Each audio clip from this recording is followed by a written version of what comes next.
எல்லோருக்கும் வணக்கம். என்னோட சின்ன குசினியை எப்படி நான் பராமரிக்கிறேன்ன்றதை நான் இன்றைக்கு உங்களுக்கு சின்ன ஒரு வீடியோ எடுத்து போட்டிருக்கேன்னு பாருங்கள். என்னென்னு சொன்னால், இந்த அடுப்பு இன்றைக்கு அடுப்பை நான் க்ளீன் பண்ணினதை உங்களுக்காக நான் எடுத்திருக்கிறேன். அதையும் இந்த காணொலியோடு சேர்த்துக்கொள்கிறேன். இது என்னோட குசினி. என்னோட குசினியில் எப்படி நான் இந்த பொருட்களை எல்லாம் பராமரிக்கிறேன், எப்படி க்ளீன் பண்ணுறேன்ன்றதை உங்களுக்கு சின்னதாக காட்டுறேன்னு பாருங்கள். இதுதான் என்னோட குசினி. ஒரு பக்கம் அடுப்பு, டிஷ்வாஷர் இந்த மாதிரி இருக்குது.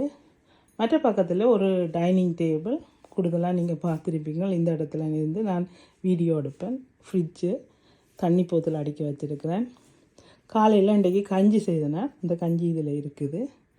மற்றது பைப்பிலேருந்து தண்ணியை பிடிச்சி கூலாக குடிக்கிறதுக்காக இந்த சம்மர் முழுக்க நாங்கள் தண்ணியை இதில் பித்தளை பாத்திரத்தில் பிடிச்சி வச்சுக்கொள்வோம்.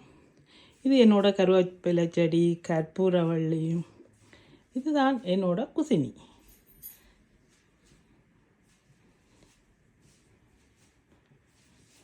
குசினி மிக மிக மிக க்ளீனாக இருக்க வேண்டியது முக்கியம். எந்த இடம் க்ளீனாக இருக்குதோ இல்லையோ, எங்களோட சமையலறை க்ளீனாக இருக்கணும். அதையும் போட்டேன். அடுத்தது இந்த சாப்பாட்டு பின் எங்கே வைப்பேன்னு சொன்னால், சாப்பாட்டு பின் போடுறதுக்கு இது, மற்றது நார்மல் குப்பியல் போடுறதுக்காக ரெண்டையும் வச்சுருக்கிறேன். இதில் எந்த திறந்து வெளியில் போனால் என்னோடய சின்ன கார்டன், கராஜ் இப்படி இருக்குது. நன்றி, வணக்கம்.